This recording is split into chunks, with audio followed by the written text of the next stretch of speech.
SnareBurger. One SnareBurger coming up!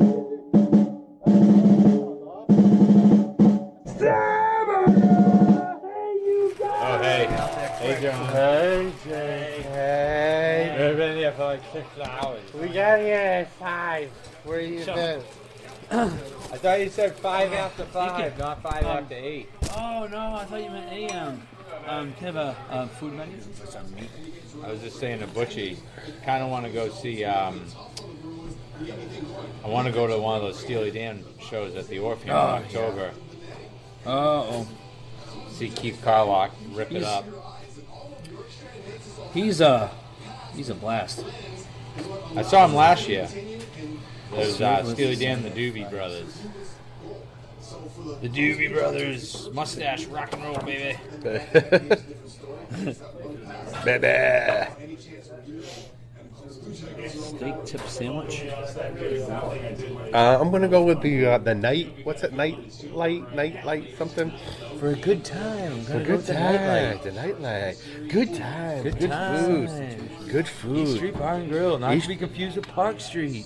Our other local watering hole. We're at East Street Oh today. shit! Here. We're at East Street today. Welcome, JK. No car talk on. No, that's fine. You can do any kind of talk here. No, but I'm saying Anything no car talk. That was Yeah, awesome. talk That about had the car thing. My loopy Can't car talk talk. Well, about we talked about car lock, so that's kind of Keith Carlock. that's the John. same thing. Keith Carlock. Flams. So how long did it take you to reformat your car packing scheme? Your what? I've rented so much that I can do this probably fairly quickly, but because I've rented RAV4s. So you've rented a RAV4, so you know you can fit stuff in there. See, Oh, I yeah. I brought my gear. I had my gear from a show. I left it in my truck. Went to go try out a RAV4 near work. Wasn't interested in really buying a car, but I asked if I could put my gear in the car to see how it would go. Nice. The only thing I wanted to see is could I get a bass drum through the side, the back door. Oh, can you? Yeah. You mean the back door? Or No, the passenger door. Oh, mine does. Mine won't fit through there. Yeah, I can get 22-inch. Really? Yeah, Nice. bass drum in there. Maybe I don't know. So I just want to see because I didn't want to be. I didn't want to be putting that, have to shove that from the back all the way up, Well, that's what or I do. leave it. Yeah, see, I don't want to do that. I don't want to have to do that. So I can load stuff in from the side. I put all my drums in from the side, and all my hardware in the back. For the suspension, is it more wear to put, like, I have the bag with wheels for my equipment. Is it bad to You'll put have to that? lighten all that stuff up. You got to What's that? cut that stuff in half. You got to lighten that up What? because that's not gonna. The car ain't gonna take all the weight. Oh, no. What? No, But you have to buy, like, in titanium. a Forester, Titanium. if in the Forester, if you put it in the back straight, Yeah. but it's on one side. Yeah. Granted, it's much heavier than the drums. Stainless steel. Right. So what would the car sit weird? Do you put it crosswise in the middle of the car, or do I you, have 2 bags that I put just next to each other in the back. Dude, you know how I load my car up? Do they have the hard shell hardware case? Yeah.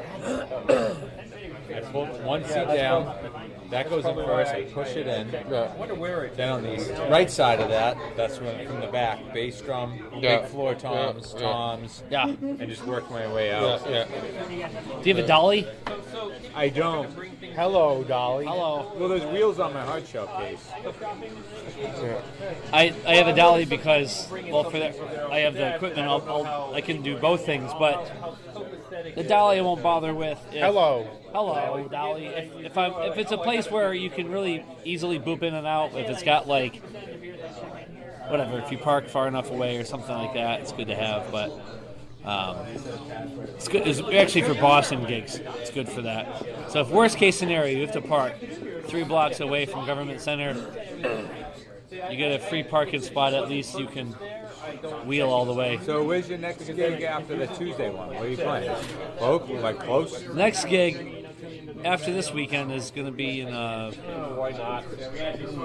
I thought it was York, Maine, but I thought we replaced it with a private party for a lot of money. So I have to check on that. Where are my gigs? It's like nothing around here, which is crazy. York, Maine. So you stay up there overnight then, right? You come home? I mean, when you go to that place, I mean, everything's like stupid overpriced because it's not even a place you necessarily choose to be at. So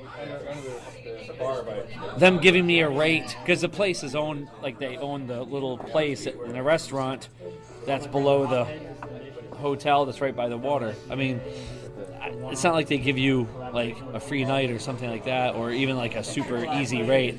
Like I'm not spending $200 to make one, and they only pay like $150, so it's like stupid.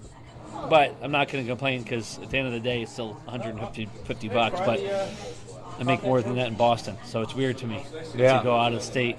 Right. It's going to be fun, right?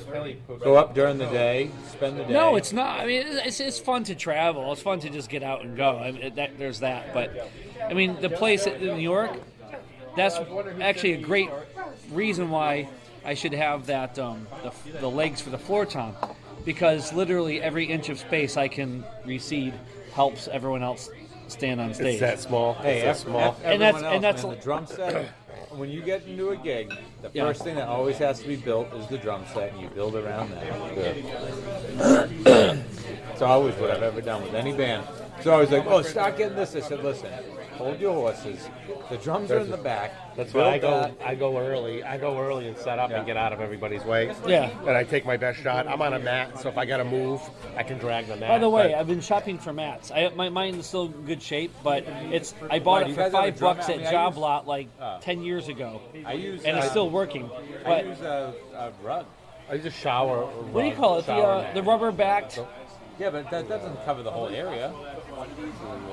A 3x4. You need at least a 3x4 for the bass drum. Yeah, but I like to make sure that my bass, like bass drum, snare drum, and either my seat is on it or my seat is completely off of the rug. I'm getting a 4x6 next because of that, but it's like $75 from Uline, an office supply place. Like no one sells them. Why don't we go down to wait? Why don't we go down to Job Lot, see if you find something? I get 20%. They don't. They have the cheap ones that are ridged, which are not going to help because your stuff is going to do this. You can get like a real rug. That's what I bought. I bought a real rug for like $20. It'll Joanna collect the beer and so I get schmutz. I get a 20% discount. Where? Oh, in Job Lot.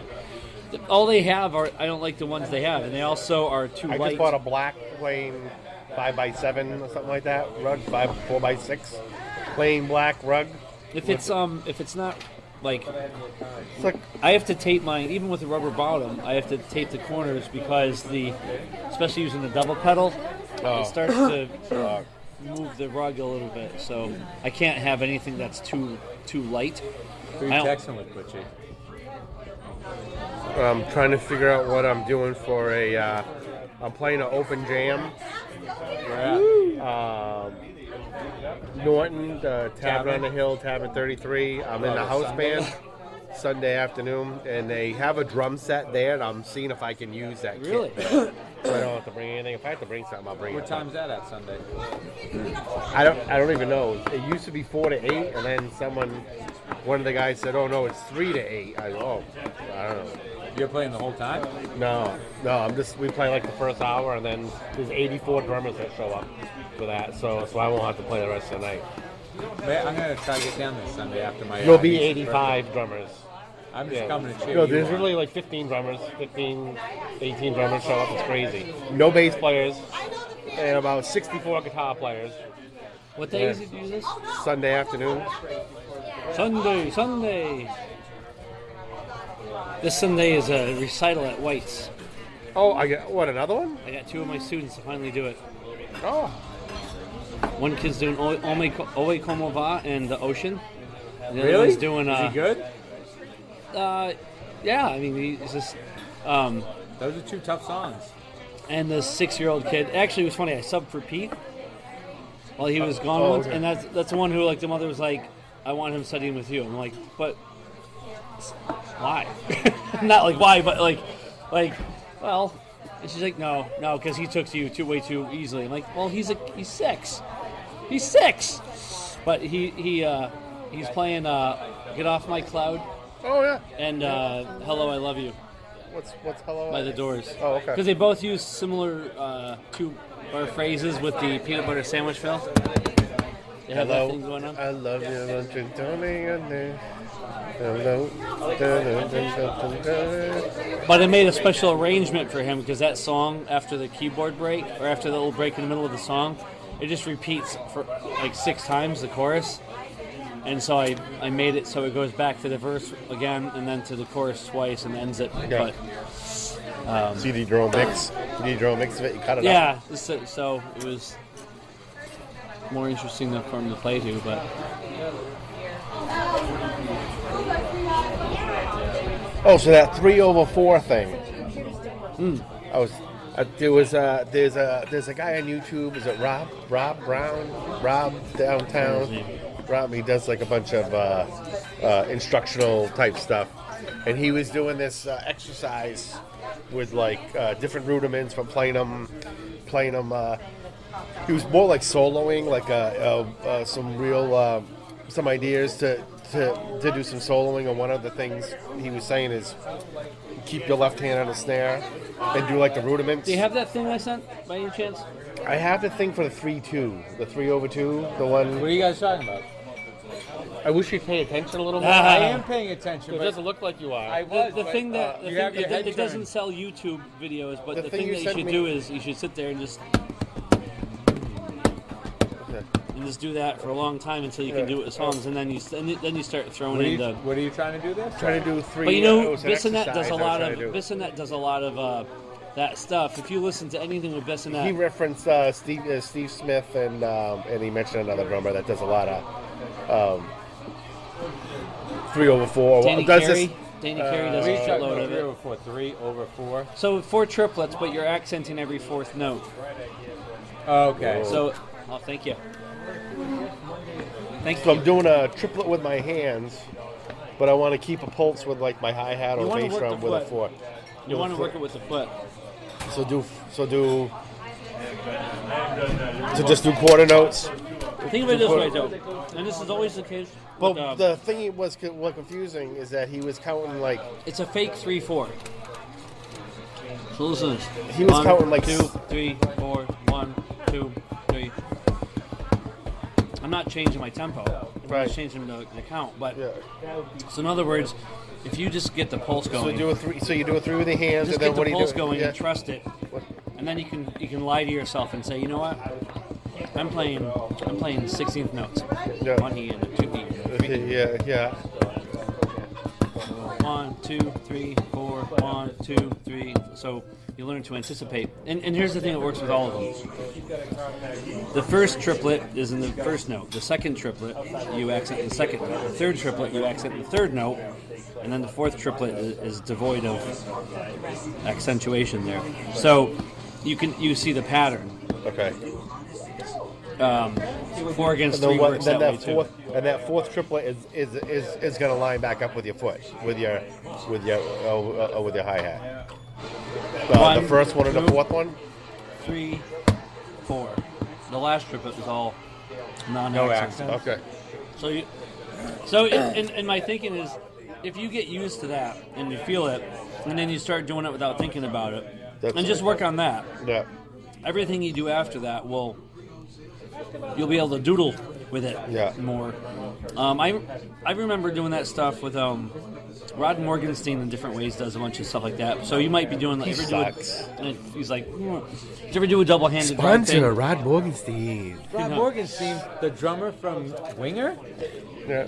I love him. Well, have you heard the Dregs? Yeah. Yeah. Have you seen his old video from a long time ago? I have a copy of the it. video, but I have a lot of the. I'll send it to you dregs guys. on my It's crazy. Who was He's nuts. Steve Morse in the Dregs? Uh-huh. Steve Morse, yeah. I saw them years ago. I They were followed awesome. them a lot. They were awesome. They were playing in Boston somewhere. They were incredible. Might have been a Berkeley concert or something. A Berserkly concert. Oh, Incredible. see, and this is stuff that I know because of the Canadian people. Randy Cook, Oh, yeah. he does some cool stuff with that. Also, He's a good drummer. 3 against 4. Okay. Yeah, 'cause this exercise was really cool, but I didn't quite get the gist the way he explained it didn't jive with what he was playing. I'm like, what's he saying? But I think I was doing it, but I wasn't sure. I gotta get a click. I gotta play it to a click so I. The best thing, do you have it written out?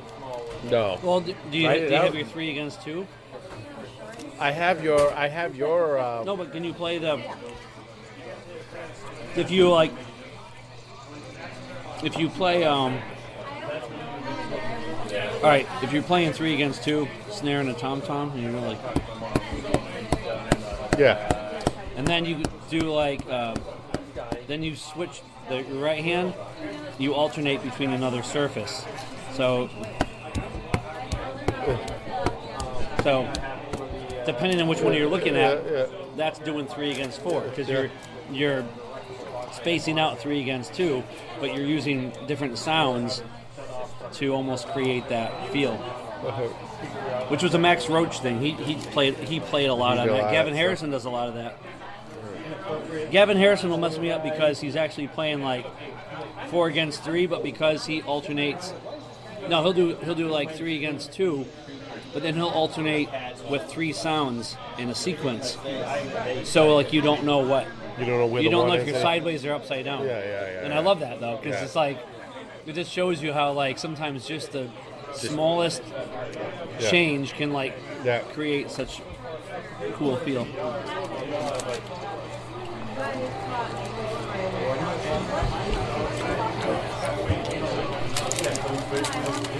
I wonder what Pete's thinking about. I didn't look to see if they were playing. If they were gigging. Getting like Roadhead or something like that. Probably. What? Probably. Probably getting Roadhead from the drummer. Oh. No, I don't think John goes that way. Huh? I don't think John the drummer You don't goes think that way. you don't think he does that? No. You know what I had? You should find what songs do you play in that involve serious triplets?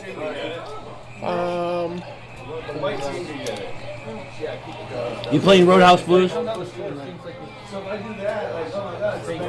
No, I played that before, but we're not doing that. So, let me see. There's gonna be. I feel like I'm hanging around with my coworkers. You're like talking but texting all at the same time. Yeah, I mean you're. I just feel like you're not with me, Butch, right now. No. Thank you. No, baby, no, it's all right. No, don't be like that. Don't be like that. Don't be like that, baby. Let me see here. Wait, is this for Sunday? This is Soul Kitchen, Evil Ways, Backdoor Man, Life During Wartime, Talking Heads. Is this Sunday? Sunday we're doing some of these because we're using Sunday as a rehearsal. That's the only reason I'm doing that. We're not going to get a rehearsal before we have a gig the following Saturday. We're not going to get a rehearsal. Oh, where's the gig the 11th? Oasis in Norton. In Norton, yeah. We're with another band. We're sharing a gig with another band. We should try to share a gig sometime. We could do that. You Don't Love Me, Allman Brothers. What Allman Brothers? You Don't Love Me. Oh, okay. My favorite Sunshine of Your Love. Killing Floor. Polk Salad. Susie Q. Sissy Strut. Feeling Alright. Use Me. I know. What's that? I know. You want me to? Use you? Use you. Use me. No, use me. Cold Sweat. Cut You Loose. Mighty Oh, you play Cold Sweat for real? We do a different version of it, like a blues version of it. I got to go over that one because I usually fuck it up, so I got to go over that. It's a band called the Bone Shakers, I think. Oh, does a version of that. It's good. have you guys ever? No Sorry. triplet song? Like a triplet, you mean like a shuffle? Have you ever heard of this? That'll band? do. This is their EP, the Fearless Flyers. No. This drummer is insane. He has like bass, drum, bass, snare, hi-hat, Yeah. and that's it pretty much. Yeah. And dude, you got to check them out. The Fearless Flyers. Fearless Flyers. It's going to be on the recording here. I've so. heard them. Dude,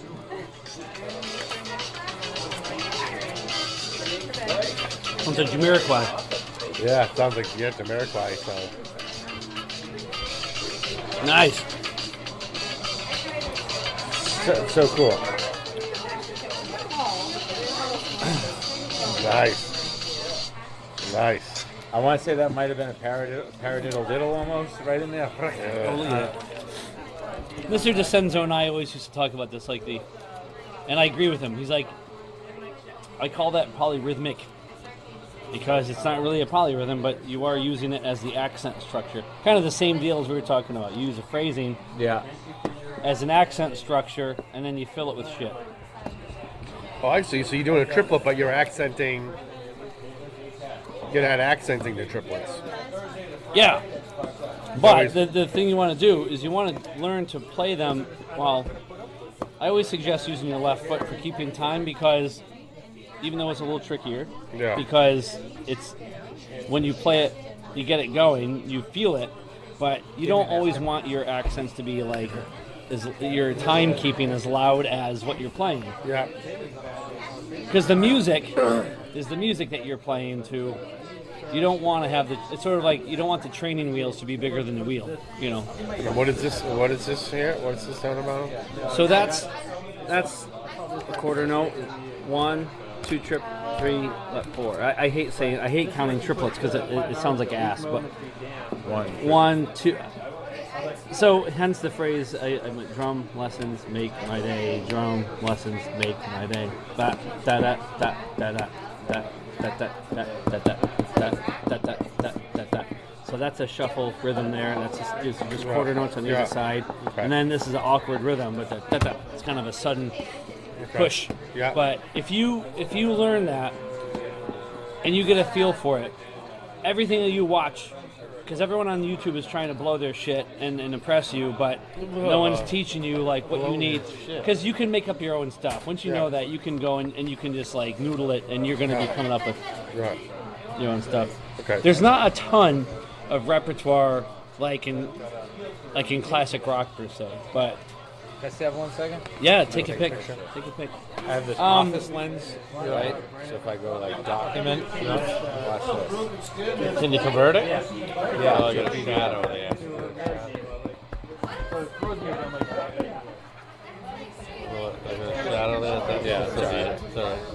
So I can. What? Can you convert it? Yeah, I can. I'll just save it right to my photo library. I can convert it to a PDF. Oh, nice. Yeah. Can you send it to me? Yeah. He's like, no, I don't have to hold on to it. See if you can find where Randy Cook does it. It's so funny because it's just so random. I just happen to hear the stuff that he did. Just send it to you.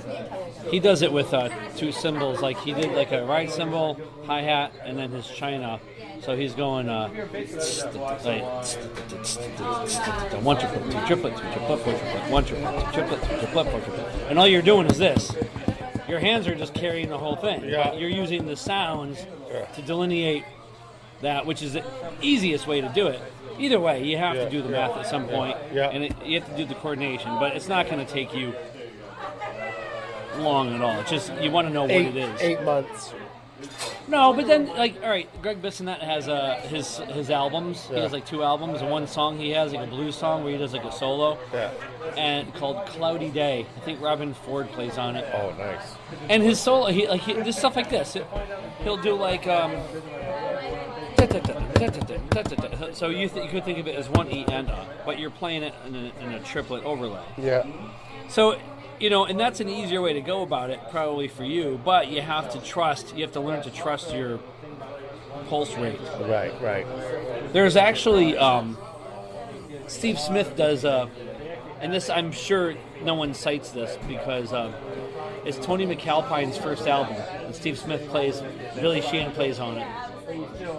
And he does one tune. He does like the stuff where he's doing a vamp solo. And he starts like digging into the whole 3 against 4 so much because it's a triplet feel. Yeah. That it's easier for me to switch it instead of trying to think 1 triplet, 2 triplet. I just for like the whole last part of his solo, I just pretend it's in 3/4. I pretend it's 1 E and a 2 E and a 3 E and a, because it's even for me, even though I understand it, I just would much rather read it Yeah. in 3/4. Okay. The only trick is you have to learn how to make that switch.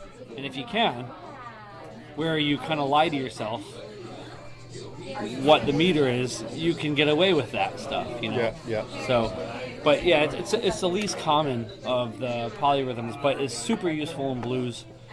And whatever, but just saying blues is usually easier because it's... Yeah, because you're doing the triplet stuff. Do I have Del Bello? Did you see Randy Cook's thing on Drumeo? Yeah. So there's things that people like to do, like pair of triplets. But unless you're doing like a jazz tune, I don't think it does a whole bunch. But I mean, if you can do pair of triplets, which is paradiddles sticking with 3 against 4. Yeah. It's sort of like, all right, well, what do you do with that? I don't know. If you try too hard to make it stick by the rules, it's going to sound canned. But if you have a feel for it and you can fall away from it and jump back in, now you've got something to give you some... But you got to keep something steady underneath that, though, so you don't get lost, right? Yeah, or if you just know it in here and you can just jump back in. I mean, you got to think of it like this. When you learned 8th notes and 16th notes, you didn't only jam out and only think in those terms because you knew pretty much what it meant. Yeah. And you could, and I think we can get caught up in that really easily, especially when you see someone do something you can't do. And you come to that point where, well, what do I do now? Right. So I kind of look at it like if you get a feel for it of what it is, you'll be able to do more without having to think about it, and it'll probably creep up on you too.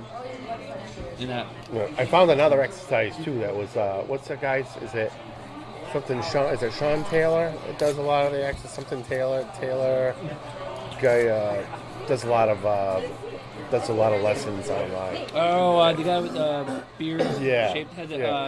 Steven Taylor. And he did a good exercise breaking down. Yeah, he does a good job of that. Now that I think about it, he tends to like do more of a patient. He did an exercise. I forgot how he did it with like 8th notes. I guess with your foot, and you played all everything on you played all 8th notes or something on a snare, and then he switched it, and I think his hi-hat was doing triplets.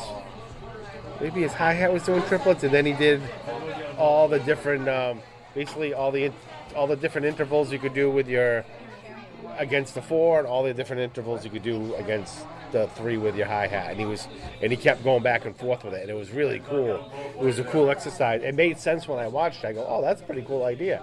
But then what you had to do was be able to switch back and forth was the trick. Well, I would lock into the triple thing and then not be able to switch out of it. Yep. So he was. Well, this exercise was making you switch. If you don't have the control, when I say control, you have to hear it. Yeah, right. If you can't hear it, you're guessing, and you don't want to guess. Who's this? Who is this? Is this This is the thing I did, but that's like you can see. Bell, snare, right cymbal, snare, bell, snare, right cymbal, snare, bell, snare. Yeah. But where's the songs? Danny Carey. Yeah, this is 11. Yours? That's this the Del Bello thing. Yeah. So I write that down. No, but like, there's the. Oh, it's a Richie Hayward thing. So, and it's so like, it's not like. Oh, that Robert Plant song with that fill. It's like not everyone knows that, so it makes it harder to really use. Yeah. But you see how it's one triplet, rest, and then there's a triplet, 3 notes and a rest, and the 3 notes and a rest. So when you see that sequence, it's actually a 4-note sequence repeating. You know you've got that thing happening. This and that. So here he's doing. Blats, da da, blats, da da, blats, da da. So it sounds like he could be going 1 and 2 and 3 and 4 and 1. And when you hear 4 in a row or something, you know that's he's playing that kind of an idea, and this is directly from it. But it's great. I love this feel because it feels like it's pulling. You're not just slowing down, but it's like falling apart. Like the friction is just. It's a blast. But it's hard to find like stuff. There's like a Marillion song. There's like I don't know. And yet sometimes if you try too hard, like I've definitely been guilty of that. It just sounds like I'm reading it out of a book or something. So. My problem is, like, I learn stuff, practice it, and then I go to implement it in a live gig, and I Well, you should plot it out though, because you can't lose. I mean, it doesn't have to be as exciting to you every time you play it, but if you have that thing there that you consistently do, it's like you've working on whatever that thing is, and you always are applying it. And then when you get bored of it, you might pick a different song, but then you know what to do with it. Yeah. No doubt. Yeah, no, I have trouble like implementing some stuff, and then sometimes I'll work on something, say, all right, I finally got it, and then it comes time for the show, and I'm like, I don't know, and then a month later, I'm not even thinking about it, and I throw it in, and it just happens. I go, oh, and I get so excited. I go, I threw that in that song. Stop this song. I did it. Do that part again. Let's go around again. I did it. Do it. I vote we play that song for the rest of the night. Yeah. Well, it's like, I don't know. We do a lot of 80s stuff with Vinyl Echo, and lately they've been wanting to do more 90s stuff, which I'm like, ugh. I'm just not big into 90s music. Certainly, You doing Dance Hall Days by Wang Chung? That's a good one. It is a good one. Dude, I was not that I can play it, but I would love to practice, have something to practice for. I want to do. I'm sorry, we are doing it, and I started learning it the way it is on the album. Don't Stop Believing. You gotta like go jump up to a crash cymbal, bring it up more, and I'm like, yeah, but I worked on. I'm like telling you how to play. They're like, it's too quiet, and I'm like, that's because the song. Like, I'm not a huge fan of the song, but the drum part is pretty fucking cool, And I'm like, it takes more of my effort to make sure I hit the bell. Yeah, I'm like always hitting something. Doing good. But that conversion kit for the floor tom works great, so I'm getting one for the kit at White's there. Oh, okay. I never want to mount it. Yeah, I bought a kit that had that. Had that on it. Had it on the only thing when I saw that, it's not super sturdy, but it'll work. Right, because it's just using a lug, like a tuning lug, like 3 tension rods, right? Yeah. I think for a 16-inch floor tom, it's starting to push it a little bit. Right. But the 14 plus, my 14-inch tom is only. It's 14 by 12, so it's not even a. Really? It's not 14 square, so it's easy for the legs to handle. Yeah, I have it on a 16. It's a 16 by 14 deep, I think. It's a shallower floor tom, and it came on it, and I'm like, oh, what the hell is this thing? And it holds pretty good. What's that? With that conversion thing? Yeah. It's a floor tom. It's a clear Vistalite kit, and it's a floor tom with no legs, no hardware on it all, no leg hardware, and somebody put this setup, I'm assuming. What about that blue drumfactorydirect.com? That's what it was, yeah. For your parts needs. That blue Centennial kit I showed you at Guitar Center last week. That was like, it's giant drums, all bonzo size. Oh, the 24 by 14? No, I think that was a 26, wasn't it? Oh, wow. It was. Yeah, it was big. But by 14. So, Yeah. It's hard to believe 24 used to be a standard for a while.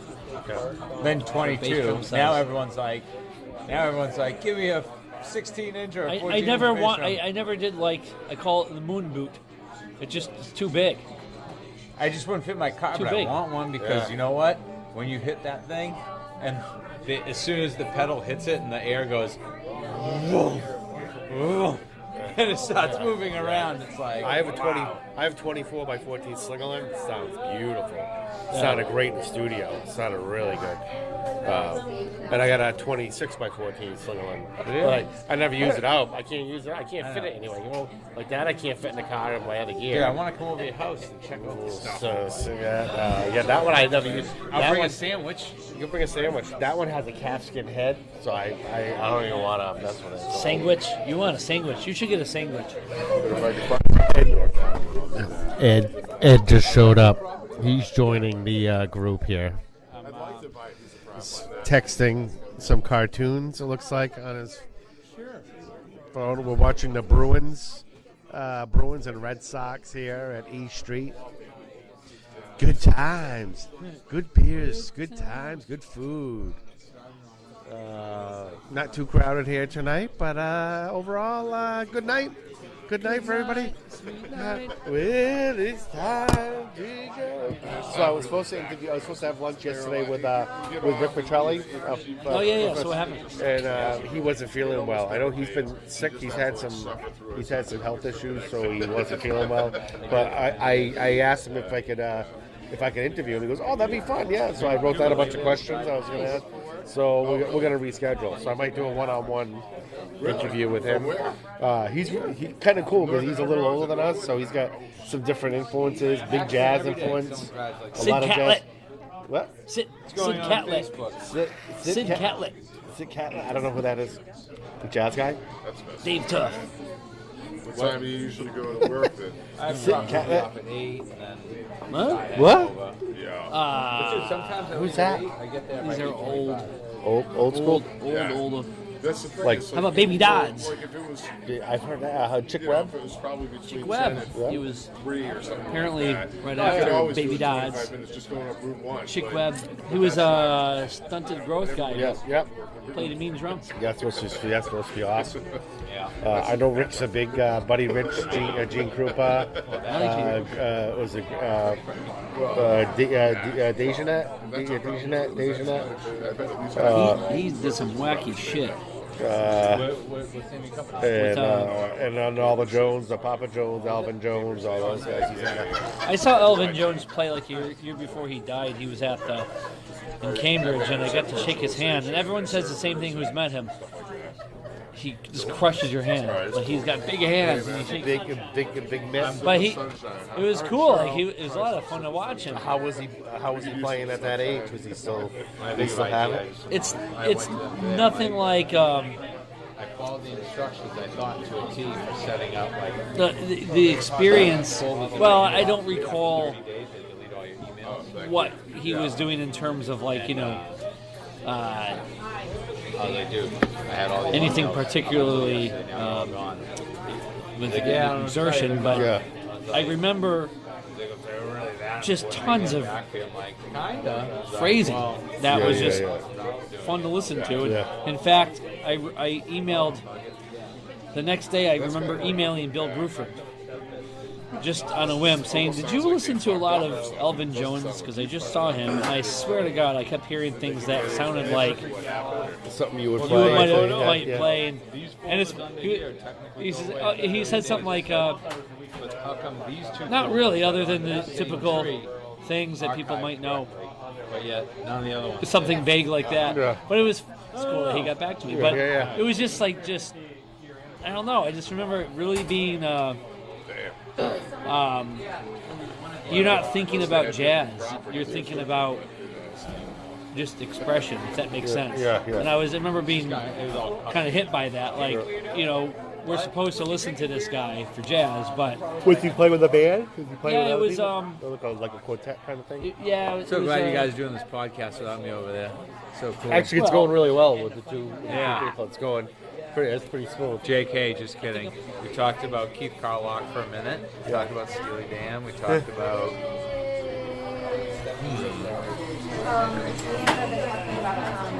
it's weird when I'm not with you guys to think of all these drummers I'm going to ask you about. If you like it, then I get here and what the hell was I? Do you guys like John Bonham? He's pretty cool, huh? Oh, I bet you guys never heard of Neil Peart. You ever heard of the band Rush? They got this drummer Neil Peart. It's like that Tommy, Chris Farley on Saturday Night Live. Remember when you played in Rush? Yeah, that was pretty cool, huh? Do you see the like, what's their names? Those guys who were backstage at the Rush show. The actors, comedy actors. They pretended they were at a Rush concert. They went backstage and they ate all their sandwiches in their room and backstage, and they caught them and they show them get kicked out. They got kicked out. Who was that? Like SCTV? One is from How I Met Your Mother, and the other one is he was in the so they show them Rush is standing there kind of tapping their toes like, what are you doing?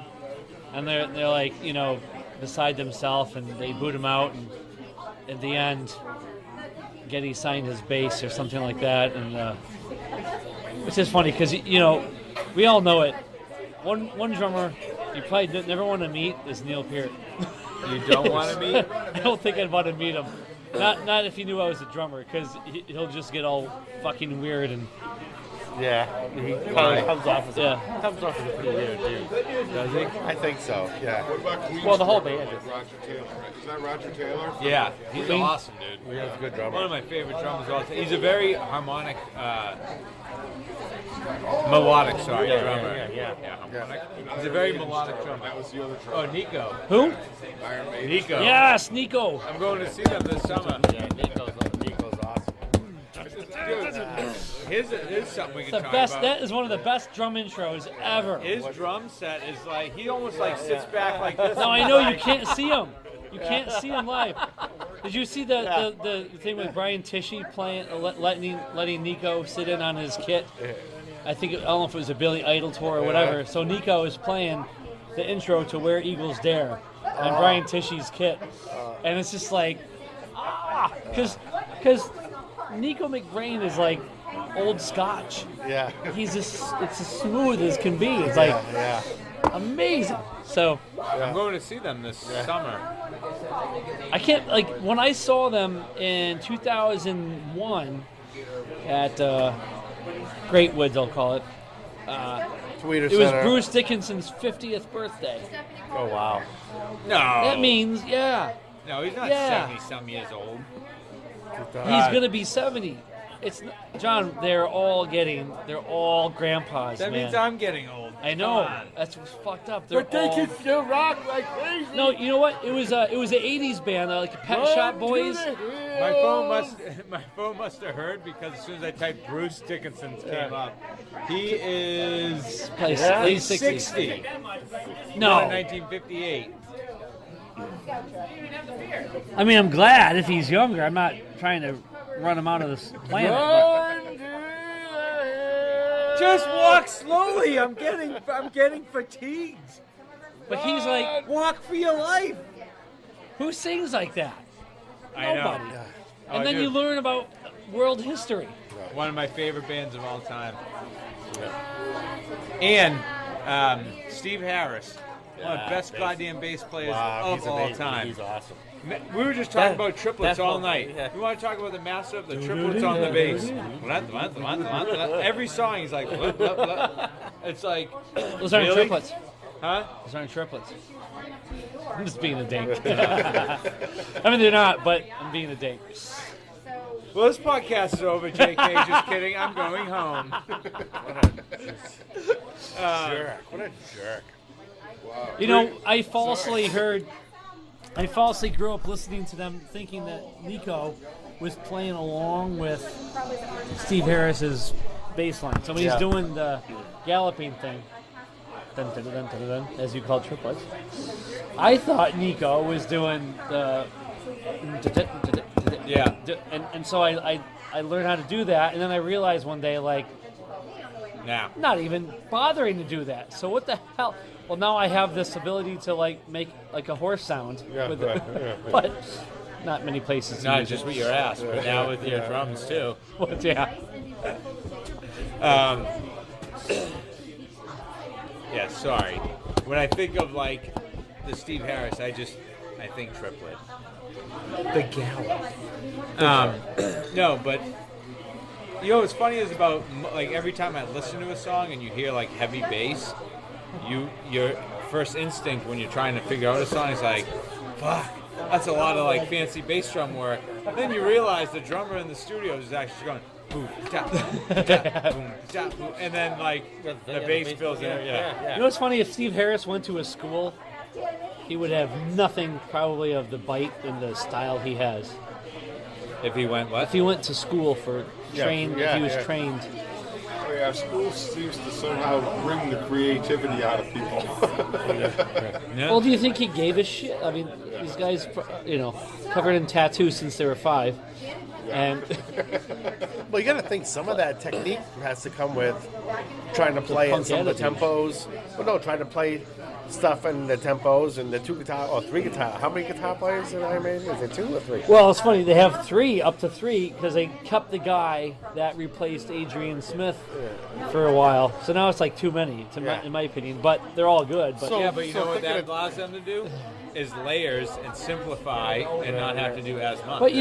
But that I missed that. I got a bit of that with Avenged Sevenfold, which was the harmonic guitars. Yeah.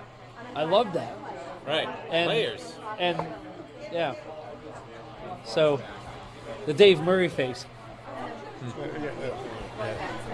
Yeah. I wish we In could. case all you people out there couldn't see that face. Nico. It looked something like. Can we get a picture?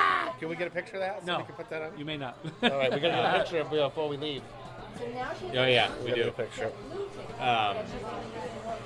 No. Yeah, love dude, Sean. Maybe I was Sean. watching this interview with Nico one time.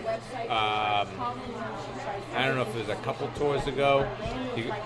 He went back to Sona. He was with DW for a while. He was? Yeah. He was with Sona for forever. Yeah. Went to DW, he's back with Sona, and he's going through his drum kits on YouTube. You can see it. And he's like, oh yeah, they designed this. It's like an 8-inch tom or 6-inch tom, and it had this weird depth because he likes the deep drums. Yeah. And he goes, yeah, they wanted me to, I said, yeah, I'll help you design it. I don't care. He goes, I hit it once the whole night of a concert. But it's a part of this whole, kit that just goes, It's probably hard as 360 hell to degrees. hit that. That's, honestly, I need my hi-hat close. I'd love to have the double bass more, but I need my hi-hat close. It's so unnatural. Yeah, you don't want to give up that's too much of a mainstay. Yeah, well, not to mention the fact that I'm not good at double bass. That doesn't matter. Yeah, it doesn't matter. Doesn't matter. Even bad double bass is good. Right? Right. Just at the end of a song, you just use it at the end of the song. Yeah. Yeah, just at the end of the song. Yeah, that's the only time I use it. Shaka, shaka, shaka, shaka. That's the only time you need it. Yeah, Yeah. that's true. Yeah, I don't know what my next drum set will be. First act. Huh? First act. Yeah. I mean, I would really love an acrylic kit, but my only bones with that is first time it drops and there's a hairline fracture in the acrylic. Yeah. I'm going to probably pick it up and throw it to the ground and Yeah, smash it. it's, 'Cause I'll be you so gotta be pissed. real careful with it, and they're very temperamental with temperature. Oh, of course, yeah. So I think more so than a wood. Oh, definitely. Yeah, so you gotta be Well, careful. because it would, even if you have a wrap on it or something like that, that wrap will definitely if you're playing outside or whatever, the moisture that absorbs into that drum. Yeah. Yeah, I got the one acrylic kit. I like it. I haven't used it out yet. What kind is it? It's a company called RCI makes the shells, but it's got all Ludwig hardware on it, so it looks like. Where'd you get it? I bought it used from Eric Higgins, from Bumble's Bounce singer. Oh yeah. I bought it from him. Took it all apart, cleaned it, buffed it, put it all back together, lubed everything up. It's nice. I like it. It's not my favorite sizes. But, What's your favorite size drums? over the years, I think I've gone. I like the 24x4. I like shallow bass drums. And I think lately I've liked a smaller, like a 20 bass drum. Got a nice That's punch. what I play a 20 by 20. Yeah, so I do a 20 by 14. I like it. Yeah, I do a 20 by 14. I like that, and then the 22s are nice too. I use that. I'll probably bring that. I gotta figure out what I'm bringing. If I'm not using the kit, the house kit Sunday, I gotta bring something that other people can play on, and not be worried about them playing. So, Is it all ages? Because it's during the day? Yeah. I can bring my daughter? I don't see why not. It's a bar, it's a pub, like a pub bar thing. It's gonna be loud. It's loud now, though. But yeah, so I say like a 20. I like a 22 by 14. I like the 24 by 14 sounds really good. I like that. I use See, I that. love the sound of big drums, but obviously the ergonomics can be a pain in the ass. Yeah, see, I have a problem. Like the bigger the bass drum, I play with one rack tom, or I used to play with two rack toms. The bigger the bass drum, then my toms I look like Nico. Yeah. My toms started up here, my snare is down here, and I got like a foot between there, and it's just not comfortable to play. Yeah. So keeping everything low, I can keep. Now, do you have all your bass drums virgin bass drums, or do you usually mount your rack tom on the bass drum? Both. They go I both. actually, ever since I went to, I have both as well, but ever since I went to virgin bass drums with no hardware, I like it a lot better, personally. But Yeah, I like it in some situations. I have a Pearl kit that has the tom mount, and I use tom mount, and I use the other one for rise. I have to bring another cymbal stand. Yeah. So I eliminated cymbal stands. So I just bring me two. I two do that with stands. my little sonar kit. Yeah, I just bring me two stands. So I like that. An 8-inch tom. I have a 12 on mine. My sonar kit's a 18-inch bass drum, 12-inch rack, 14-inch floor tom. You use that kit a lot? I play with the dings. I do the. You don't use a vinyl electro though. You don't use that. I do when we do an acoustic gig. When we do an acoustic gig, I do. It sounds awesome. Pete played it on stage one night down in Plymouth at New World Tavern. Yeah. And he goes, and I got it used. That kit was like $500 kit. I got it used for like $250. Yeah. And when he played it, the bottom end on that thing is just it's unbelievable. It's good.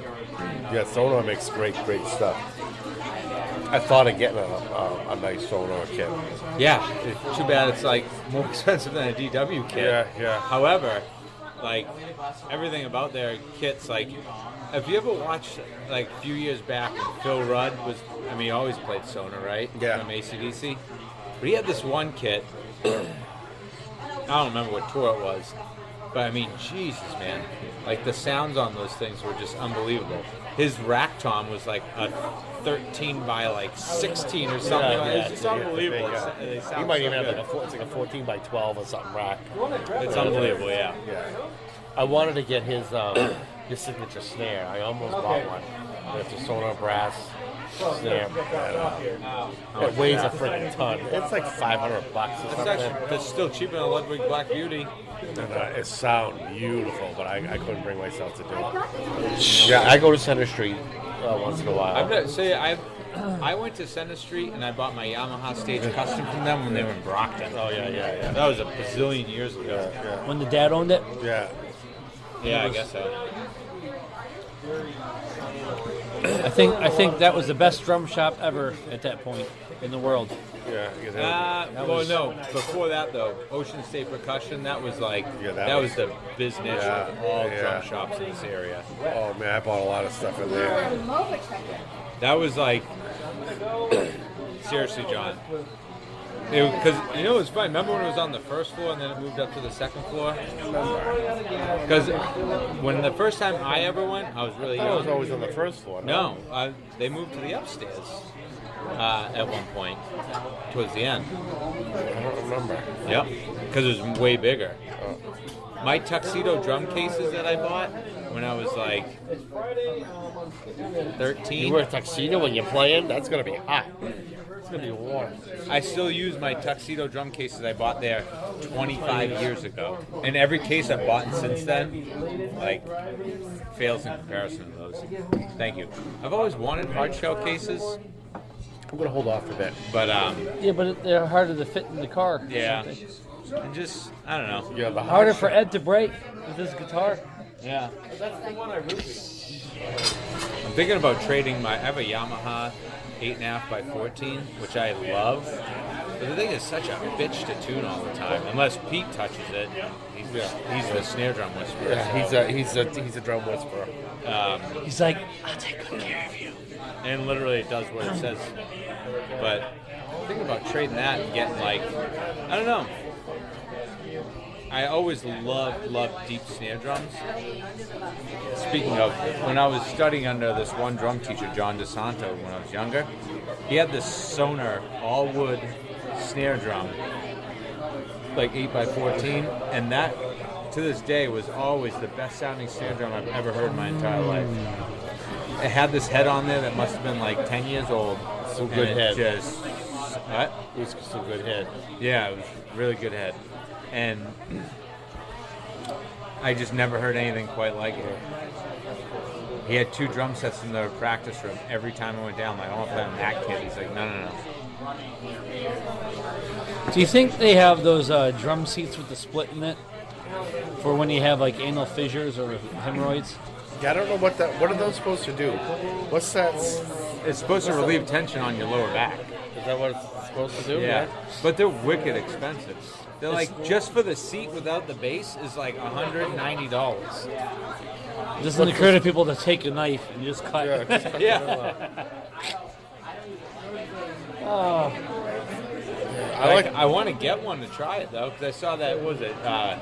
How's that supposed to help you back? I forget the exact physics It helps your behind ball it. sack. It helps your ball sack. No, because now it's hanging there. Right. But you know, like those ergonomic. kind of pinch it down in there.